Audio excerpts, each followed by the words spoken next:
दोस्तों, आज के ज़माने में महिलाएं पुरुषों से कंधा मिलाकर चल रही हैं और शायद ही ऐसा कोई क्षेत्र हो जिस क्षेत्र में महिलाओं की उपस्थिति ना हो। आपने देखा होगा बहुत सारे डिपार्टमेंट ऐसे हैं, बहुत सारे विभाग ऐसे हैं जिसमें महिलाओं की हिस्सेदारी पुरुष के बराबर है। और आपने देखा होगा कि महिलाएं अनेक प्रकार से अनेक विभागों में सर्विस देती हैं, कई बार प्राइवेट नौकरी करती हैं, कई बार सरकारी नौकरी।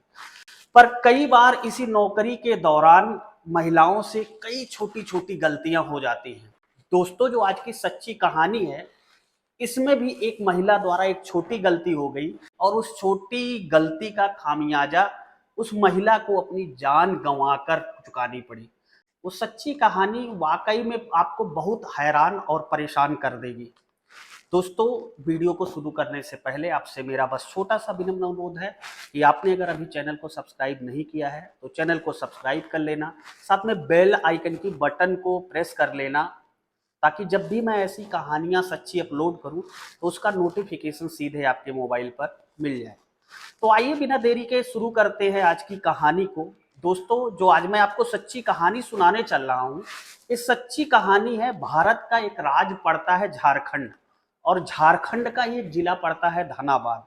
धनाबाद जिले में एक निशा नाम की लड़की थी, देखने में काफी खूबसूरत और काफी पढ़ी लिखी। उसकी जब पढ़ाई पूरी हो गई तो घर वालों ने निशा से कहा कि बिटिया, तुमने अच्छी खासी पढ़ाई कर ली है, अब घर बैठने से ये बेहतर है कि बिटिया तुम कहीं ना कहीं नौकरी की तलाश कर लो। निशा भी प्राइवेट नौकरी के लिए और सरकारी नौकरी के लिए लगातार आवेदन करने लगती है और लगातार ही फार्म भरने लगती है। और निशा जॉब खोज ही रही थी कि उसने एक जगह इंटरव्यू दिया था, वहां पे उसका सिलेक्शन हो जाता है, यानी कि उसको चयनित कर लिया जाता है। अब यहाँ से कॉल जाती है, कंपनी जिसमें वो सिलेक्ट होती है उसका नाम था टाटा म्यूचुअल फंड। अब वो टाटा म्यूचुअल फंड में लगातार जाकर अपनी जॉब करने लगी क्योंकि वो चयनित हो चुकी थी। और इसको देखकर उसके घर परिवार वाले और निशा दोनों बहुत खुश थे, क्योंकि निशा अब 4 पैसे अपने हाथ में कमाने लगी थी। उसी 4 पैसे से अपने घर वालों की सहायता करने लगी थी। अब धीरे धीरे समय बीत रहा था। अब निशा का ही ऑफिस में एक बॉस होता है जो पूरे ऑफिस को संभालता था। ऑफिस का मुखिया वही था जिसका नाम होता है नीरज आनंद।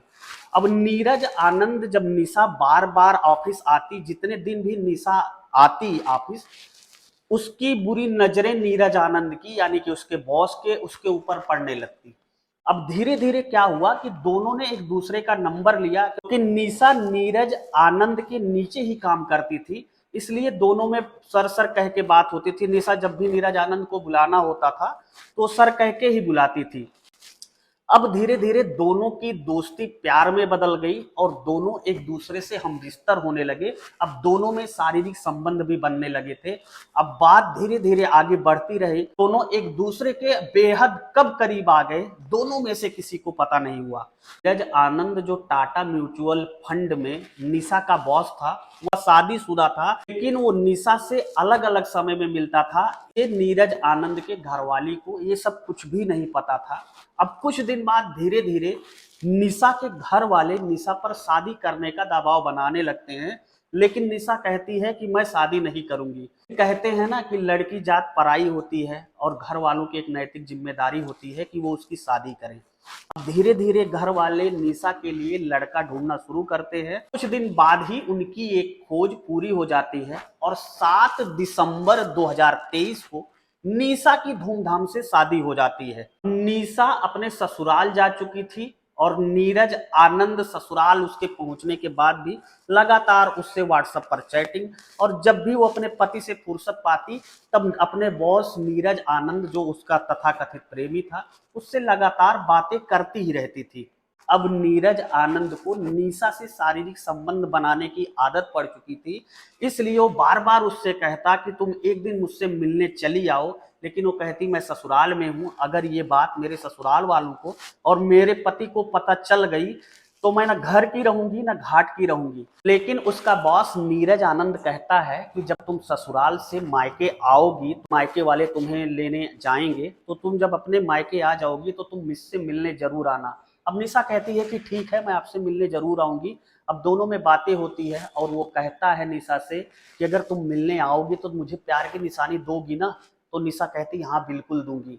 अब वो दिन धीरे धीरे आ जाता है और कुछ दिन पहले निशा अपने मायके आती है। 21 जनवरी 2024 को दोपहर 1 बजे निशा टाटा म्यूचुअल फंड के उस ऑफिस में पहुंचती है जहां उसका पुराना प्रेमी और उसके कंपनी का पुराना बॉस रहता है। अब दोनों आपस में एक दूसरे से बातें करते हैं। बॉस नीरज आनंद उससे कहता है चलो तुम मुझे अपने प्यार की निशानी दो, और उसका हाथ पकड़ के उससे शारीरिक संबंध बनाने की कोशिश करता है कि निशा इस बार वैसा बर्ताव नहीं करती है जैसे वो पहले बर्ताव करती है। निशा अपने बॉस के ऊपर थूक देती है। कई चांटे अपने पुराने प्रेमी और बॉस नीरज आनंद को रसीद कर देती है। अब नीरज आनंद को गुस्सा आ चुका था।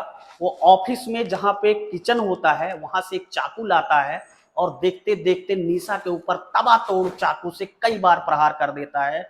अब निशा लगातार 2-3 घंटे वहां तड़प तड़प कर अपनी जान दे देती है। नीरज आनंद अपनी मासूका, अपनी प्रेमिका निशा को, जिसकी शादी हो चुकी थी, उसको देखता है कि वो तड़प तड़प के मर रही है, तो वो सोच नहीं पाता है और सीधा अपनी कार को स्टार्ट करके जाकर वहीं पर एक नदी पड़ती है, उस नदी में छलांग लगा देता है।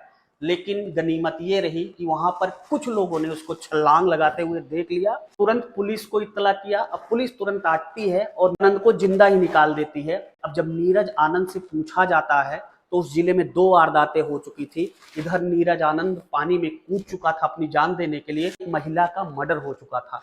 लिहाजा पुलिस ने जब उससे पूछना शुरू किया तो उसने पूरी दास्तान बताई। दरअसल उसने बताया कि वह निशा से बहुत ज्यादा प्यार करता था और दोनों एक दूसरे से करीब 4 साल के फिजिकली संबंध में पति पत्नी की तरह रहते थे। अपनी इस प्रेमिका की शादी में उसको लहंगे नहीं, महंगे महंगे गिफ्ट दिए। उसका खर्चा पूरी तरीके से नीरज आनंद ही उठाता था। जब नीरज आनंद ने पुलिस को ये पूरी कहानी सुनाई तो पुलिस भी सोच में पड़ गई।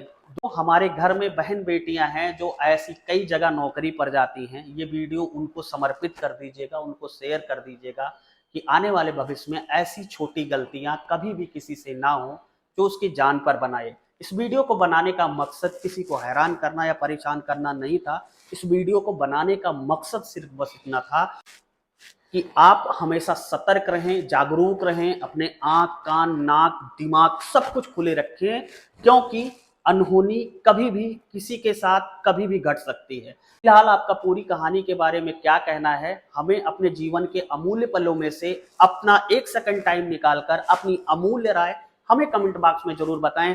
मिलता हूं कल रात 8 बजे एक नई सच्ची क्राइम कहानी के साथ। तब तक के लिए जय हिंद, वंदे मातरम।